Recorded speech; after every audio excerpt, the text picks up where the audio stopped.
Welcome to Community Voices with your host, Tarence Lauchie. This radio roundtable features community, business, and religious leaders that discuss current events and topics that impact our urban community. If you would like to be a guest or if you have a suggested topic, contact the station today at 616-259-7342. Now, into the program. Welcome to another edition of Community Voices. I'm Tarence Lauchie, and we're here at 91.9 FM WDPW, the People's Choice.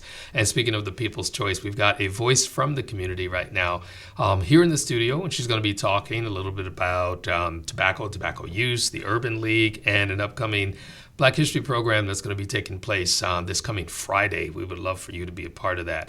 So welcome to Community Voices, Miss Maya Bryant. Thank you so much. It's a pleasure to be here. I'm glad you're here. I want you to relax and just feel free to talk. We've known each other for years, and I know your family, and all the way back to your grandparents. Wow. Oh, wow. I didn't realize that. Yes, your grandfather was one of the doctors that tended to my children. Wow. Yeah, a long time How ago. Neat. Yeah. Good deal. Our second. Oh, we didn't tell you that story? No, nobody told me that. That's brand new information to me. He worked with a group of medical professionals at, I want to say it was Blue Cross Blue Shield. Okay. And the OGBYN that would typically service us was not available, and your granddad comes in the room, and we go, wow, an African-American doctor. Wow. And we were fascinated because I didn't know that there were any African-American doctors in the city, in Lansing at the time. And so from there, I met your dad, and then your mom, and then, I mean, the whole family. Oh, my goodness. Just good people. So you come from good stuff.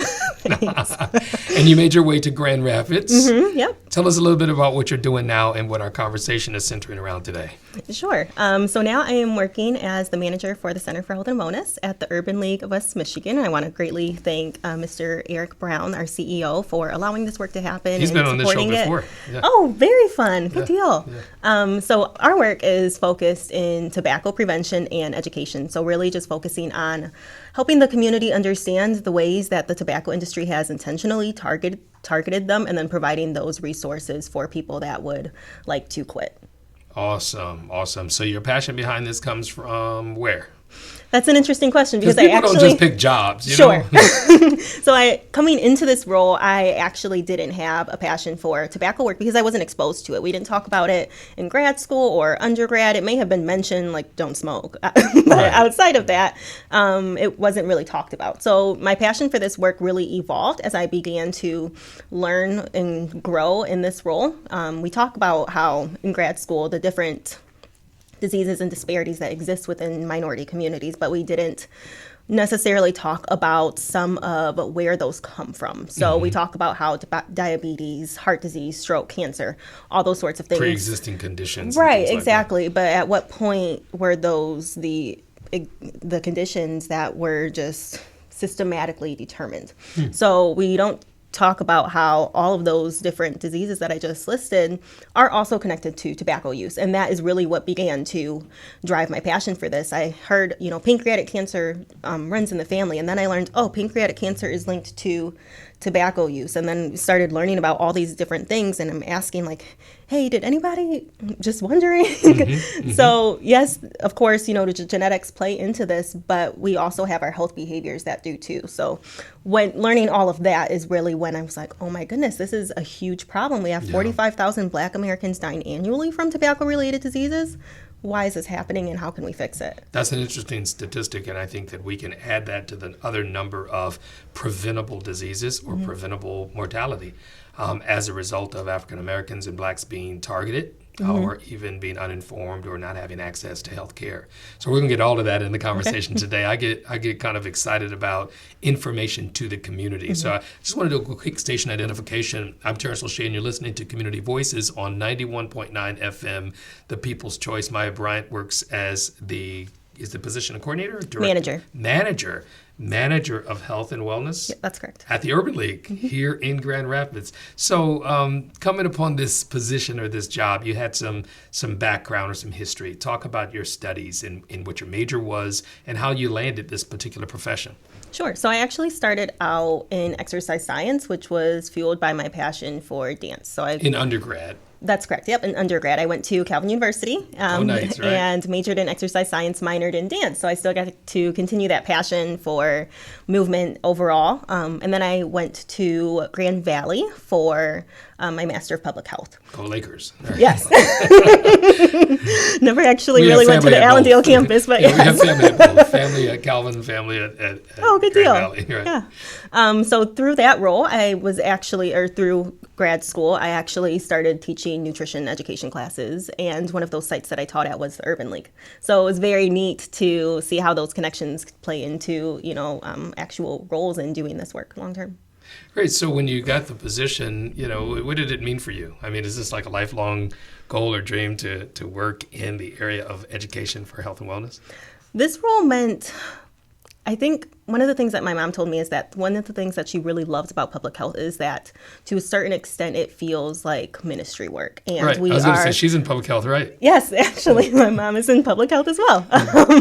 But we get to not just say, well, these diseases and disparities exist with communities, but we get to advocate for those communities. We get to give people a voice. They already have a voice. We just need to empower them to use it and to be able to understand the ways in which they were targeted so we can help mitigate the disparities that are constantly happening. Wow, you sound like you know what you're talking about. I'm so proud. Thank you. I mean, to watch you grow and to watch you expand in your career and specifically your area of studies and to land position or to work in the field, that's a triple win right there, And ministry, you mentioned that because part of our listening audience, of course, would be, the faith and the faith-based community.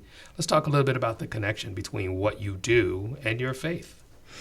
I think it's really important to have grace with people when we are talking about health disparities. A lot of people, I've been told that people started smoking because they were sexually assaulted. Some people are using it to cope.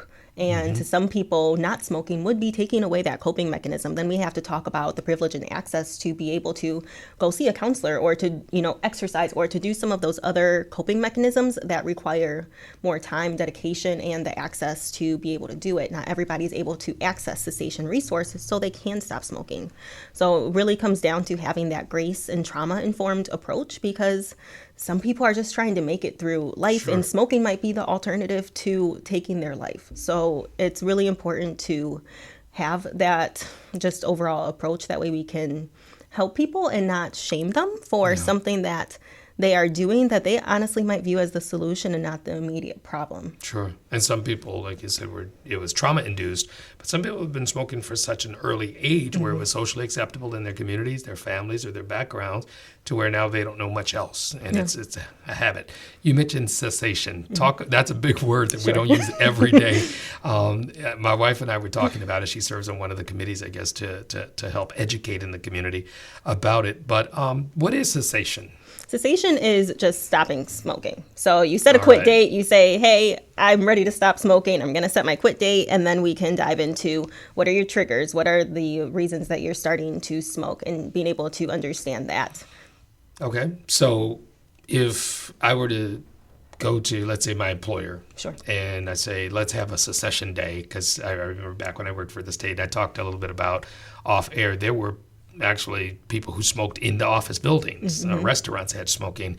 What's the whole idea behind this? Why are people moving more towards cessation? I think it's a really great thing, and it is just overall impacting our health. Even if you aren't smoking, if you were smoking in this room, I'm still absorbing that secondhand. Or even if you smoked before I came into this room, then all of that, the carcinogens and the toxic chemicals, those are going to be trapped in the seats and the table. And sometimes it can take, it's very, very expensive to properly clean out. So overall, just stopping smoking doesn't just protect the user, it also protects the greater community. And the environment. Absolutely. Great. So cessation is not just I'm quitting smoking, but it could save money, definitely save lives. Absolutely. It could improve environments. I'm just trying to think of some other things. I mean, you got to sell me on the idea here. Well, specifically with the environment, cigarette butts overall they are really harming the environment. So even just not having that environmental impact could be a huge deal. If somebody is smoking a pack a week, that could translate into thousands of dollars that can help uplift and empower them economically. They could, maybe save that for a down payment on a house as opposed to smoking the cigarette every day. And they'd have a lot less health challenges and issues. Absolutely. Then we can look at the health impact for each cigarette you're smoking. You could be looking at upwards of $40 per healthcare cost. I was going to say, talk a little bit about the health challenges that are associated with cigarette smoking. Some of the challenges. Or tobacco use, I'm sorry. Yes, tobacco use in general. So that's encompassing hookah, e-cigarettes, the traditional cigarette, snus pouches, chewing tobacco. There's so many different forms of tobacco. And vaping. Yes, absolutely. And the industry just keeps creating more and more. But some of the health effects could be having a stroke, cardiovascular disease, high blood pressure or hypertension, lung cancer, cervical cancer, most cancers, honestly, pancreatic cancer. You can smoke and get cancer, but you could also not smoke and get cancer. But the likelihood significantly increases when you are smoking and then can potentially end up getting cancer. Or exposed to secondhand smoke. Yes, absolutely. And blacks are disproportionately exposed to more secondhand smoke. Talk a little bit about that. Why do you think that is, or do you have any information that helps us to understand that? Yeah, a lot of it goes back to those political determinants of health when we think about redlining and understanding the different wage gaps that minorities might have in comparison to their white counterparts. So if you are only able to live in an area that is economically disadvantaged, then you might be exposed to higher rates due to, the trauma and resources and different things. Maybe people don't know that smoking is bad, and it's just been a social and cultural thing that's socially acceptable. So when you are living in those environments, you are going to be more likely to be exposed to secondhand smoke, even if nobody's smoking in, let's say, your apartment. If you are living in that sort of housing, then it travels through the vents, right? Mm-hmm. Yeah, so it travels through the vents. You can still be exposed to third-hand smoke, but black communities and minority communities in general are disproportionately exposed to that, unfortunately. So then even if I'm not smoking, if you are living in that area where people are when you're going outside, you're still being exposed to that. Yeah, I can remember walking down the streets or just being outside, in the area that I grew up, and it was just constant, cigarette smoke smell and marijuana and everything else. Those are the kinds of things that people oftentimes just take for granted, but years later it impacts upon us both physically as well as socially, health-wise, and then economically. Tell us a little bit more about what the Urban League's doing right now to educate. Sure. So we have a health education program that is currently focused on Grand Rapids Public Schools, and that is really not telling people what to do, but we want to make sure we are empowering people and giving them the tools and the information. That way they can make the appropriate choice for them. And we hope that that's not smoking, but if you do choose to do that, then you can do it knowing the consequences and potentially how to quit and the resources that are within your area to do so. So that curriculum really focuses on helping people understand what is tobacco, why is it addictive, how you have been targeted with these products, even youth. We started with cigarettes being proposed as like this will cure your anxiety and depression, and doctors were even saying like, hey, I smoked this cigarette. And then we saw the same thing happen with e-cigarettes and vapes. So we saw people saying, hey, this will cure your anxiety, depression, and stress. And then we had kids using those products, and then they started putting them in flavors. So now they're fun things to do. And it's not a yucky, gross tobacco, traditional flavor. It's mint, cotton candy, Sour Patch Kids, and they even look like the candies. No, let's pause right there, because I remember as a kid, we used to get these bubble gum that was like cigarettes, and it had powdered sugar on it. And if you blow really hard, it would look like you were smoking. I can remember almost getting beat down for pretending like I was smoking, because it was told to us as kids, don't smoke, it's bad, it'll kill you. But we had adults in our family that were doing just that. How are we addressing that? Because you're talking about the schools, you're talking about the Grand Rapids Public Schools in particular. Let's just bring this conversation down to just the brass tacks. What happens? I'm a teacher, I call you and say, hey, come to a program, or I'm a school administrator and we want you to do an assembly. How do people access the resources of the Urban League with this particular issue? With that specifically, they could call us, they could email us. We have a health educator on staff who is dedicated to teaching in the schools. So if we were to receive a call, hey, I'm interested in having some sort of tobacco education at my school, then we could facilitate that conversation. They are typically done in classes, group setting classes, so your traditional third grade class, for example, and then ideally the health educator. I was going to ask, how early should we consider exposing our children to this type of education? So originally we thought that at elementary level would be prevention. And what we have found is that in each of the classes that she has been teaching in, there's generally at least one student that has used some form of a tobacco product. At the elementary level? At the elementary level. Actually, at Burton Elementary, when we were teaching, the principal came up to me and she asked, hey, I have second graders using these products. Could you please come and do something about that? Wow. How does that make you feel? It's really sad. The ways that I've heard people access tobacco are just heart-wrenching. We did a focus group and participants were saying, well, like they looked at me like I was the weird one. I'm asking you were the oddball out. Right, exactly. They're like, I'm asking. Only one who's not using. Right. I'm asking them, how did you get access to these products? Because most people that start using tobacco products are starting before the age of 18. So I'm asking them, I don't understand. How do you get access to these? And they're looking at me like, I'm, weird.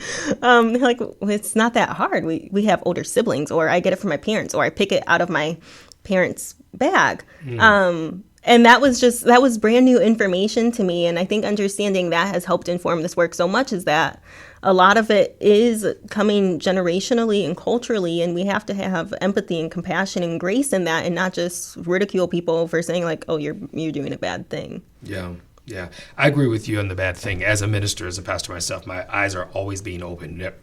Contrary to popular belief, we don't know it all, and we definitely don't know how to minister to everybody in every situation. So I think that God ordains or establishes or puts people in places and positions to help to bridge that gap.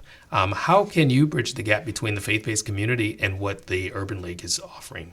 We actually have No Menthol Sunday, which is a fantastic opportunity for faith leaders. That was a setup, yes. right? Oh, I know, I appreciate it. It's a great opportunity for faith leaders to say, hey, I'm really interested in supporting this work. How can I get involved? And No Menthol Sunday is by the Center for Black Health and Equity, and it is just, we understand that in the Black community, faith is a big part of that, especially with roots from the civil rights movement and slavery and gathering. The church has maintained itself as a central point in the Black community. So that is really where No Menthol Sunday came from, is leaning on people that are already trusted in the community to be able to facilitate some of those conversations. So No Menthol Sunday is really just encouraging people, hey, for 24 hours, we aren't going to use any tobacco products, and let's learn about it. Let's advocate for these products to not be in our communities. Talk a little bit more about it, because there's some pastors listening, there's some church coordinators and organizers. How can they create one of those Sundays or put it on their calendar? Is there a calendar day of the year, or can they schedule a No Menthol Sunday for their church? There is a calendar day on the year. It is in May, but the best way to get involved with that would be you can reach out to us at the Urban League, and we can facilitate how you would like to have that event. Maybe we screen a video of Black Lives, Black Lungs. Maybe we just have some information in the program. We can tailor that to your specific community. How can they reach you, Maya? We still got some time. We got about 10 minutes worth of conversation left, but I just want to make sure that, people listen and they pop through the stations, or they may be flipping through their channels. How can they contact you? The best way would be via email. My email is as in Maya, Bryant, Bryant, at grurbanleague.org. Bryant? Yes. Mm-hmm. At? urbanleague.org. Great. The reason I wanted to put that out there is because somebody may want to immediately start doing some, research. That would be great. That's the way people are. They Google everything, right? Mm-hmm. So let's talk a little bit more about it. The faith community is one. The schools, the education community is another. Are there other avenues or areas in which you are striving to get education out there? Because the whole vaping thing is really, really big. You might even want to give some scary statistics to help people to recognize the seriousness of this. Vaping is actually new. I remember that coming out when I was in high school, and I was never inclined to try it, but I did ask people. They would say like, oh, I'm doing this thing, and I would ask questions. They said, no, it's safer. And you heard those things throughout the community, and some of those things still hold true in people's beliefs today. But the unfortunate thing is that 81% of youth are starting to use a tobacco product because they say it comes in the flavors that they like. So the flavors is really what is hooking communities, especially youth. And then we have the menthol specifically that was targeted at the Black community, and it just makes it less harsh. So it's easier for people to start and harder for them to stop because of it. I remember in a focus group, someone was saying, well, I don't necessarily think I'm addicted to cigarettes in general, but it's the menthol. I've tried to smoke a regular cigarette and I just couldn't do it. but the menthol they could do. So we have this mint flavor. It's in, a lot of different things. You can have a mint tea, you could have a mint cough drop, but when it, Gum, right, yeah. exactly. So by itself, it is not harmful, but when you add it to a harmful product, it's making it so you can absorb more of those toxins, absorb more of those carcinogens or cancer-causing chemicals. You can absorb more of those bad things that are getting into your body, thereby getting more nicotine into your body. And then what we actually found through the tobacco industry was nicotine is stored in melanin. So if somebody is black versus their white counterpart, it's going to be harder at a biological level for that black person to stop smoking. Talk to us about menthol, since it is specifically something that was targeted. And you mentioned the campaign. There was a concerted effort to go after black communities with the menthol message. Tell us about that. Yeah, so the menthol was really just created for the black community. Back in civil rights, there were so many products being developed. We had black people migrating north. They needed to get jobs and assimilated into European culture, essentially. So we had, the hair creams and gels and, all the things. And menthol was essentially that product that was created specifically for the black community. We had cigarettes being passed out for free in the community. There was the Cool Jazz Festival. So we had Aretha Franklin, Marvin Gaye. It's like getting all the big names together today and then saying, hey, the tickets are like $50. It's cool to smoke. Exactly. Right? No pun Absolutely. intended, right? And then they're basically playing on your addiction to that product for your life. So you get into the concert for free, or not for free, for a very, very small price, but then you are being passed out, different tobacco products that you are able to try. So this happened during the early 60s, 70s, Yeah, 80s. so in the 1950s, only 5% of black people utilized menthol products. Okay. Today, that number is almost 90% due to that intentional targeting of the black community. Way back in the 1930s, I was looking at some ads, and I believe it was specifically Salem cigarettes, and there was a happy black couple. You probably would have thought that ad was at least from like the 1990s. We didn't see black people portrayed in that light. We saw them doing not so great things due to the social conditions at the time. So really the tobacco industry did not care about the civil rights movement at all. They were way beyond that. They were showing black families, black communities, black couples in a very, very positive light. They were funding organizations to do really, really great work, but also then you can't talk about how their products are harmful. So in essence, you're paying people to be quiet. Wow. Well, don't be quiet. Don't stop. I think that the exposure of that institutional effort now is probably more relevant than ever before. Before, in light of what we're experiencing with social disparities, racial disparities, health disparities, and then economic disparities. Absolutely. Talk about the money train there. So if somebody is smoking, you can there's some cessation apps, and it will tell you basically this is how much money you've saved. And I think that can be a very powerful tool for somebody, if nothing else. If you've been struggling to save up for a car or a down payment on a home, or looking to get married or advance your life in some way, then stopping smoking could be an avenue that could create that economic wealth for you to be able to do so. So in essence, it could be to the benefit of an individual, a family, a generation, or a nation to stop smoking. Absolutely. What did the tobacco companies say about this?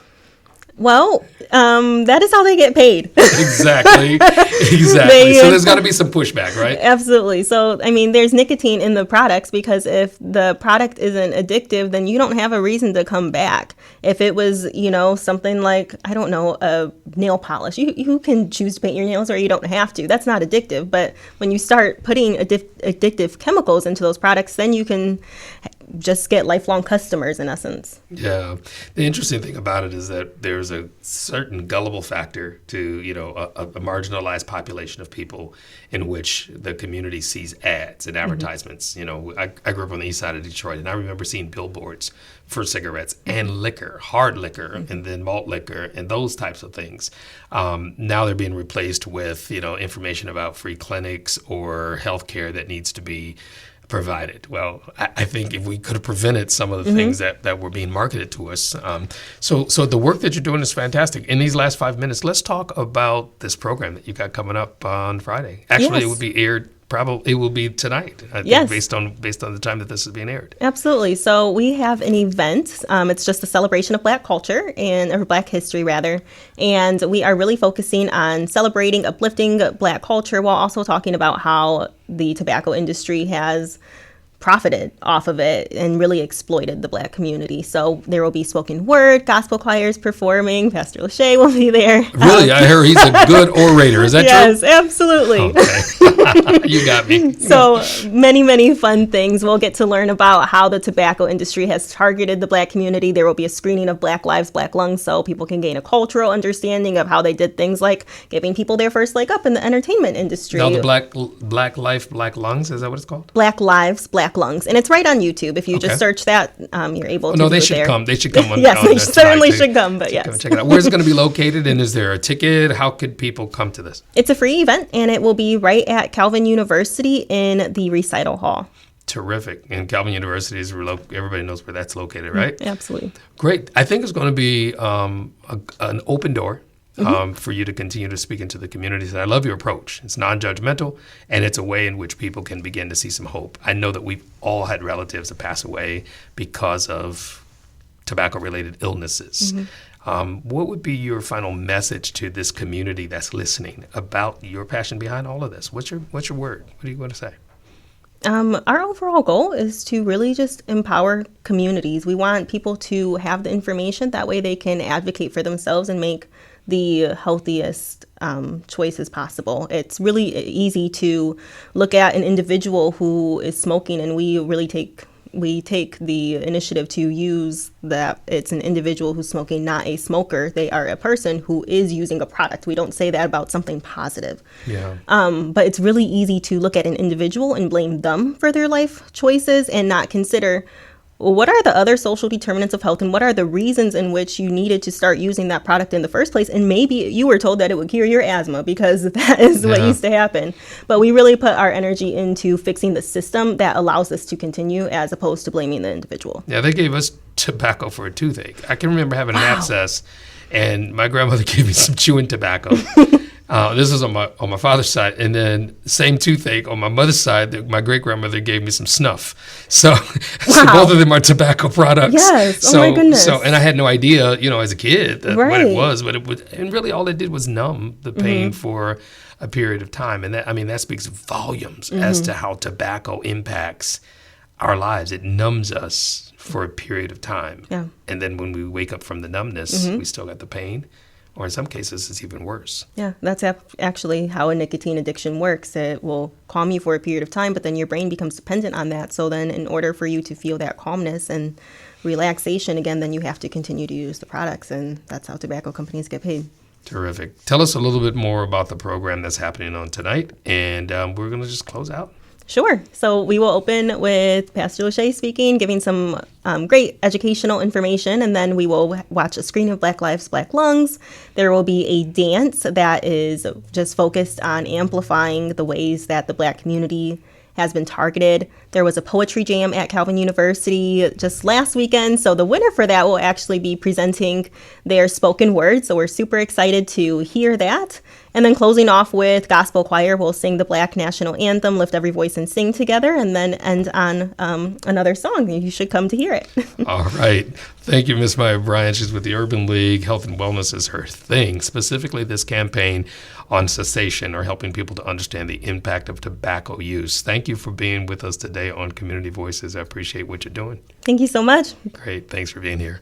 You've been listening to Community Voices with Tarence Lauchie. We've had our guest with us, Maya Bryant. Thanks for tuning in, and we invite you to come back every Friday and check out what's happening here on 91.9 FM, The People's Choice. You've been listening to Community Voices with your host, Tarence Lauchie. Community Voices can be heard every Friday at 12 noon. This radio roundtable features community, business, and religious leaders that discuss current events and topics that impact our urban community.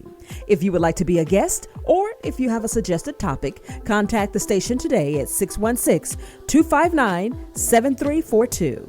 Until next week, let your voice be heard in the community.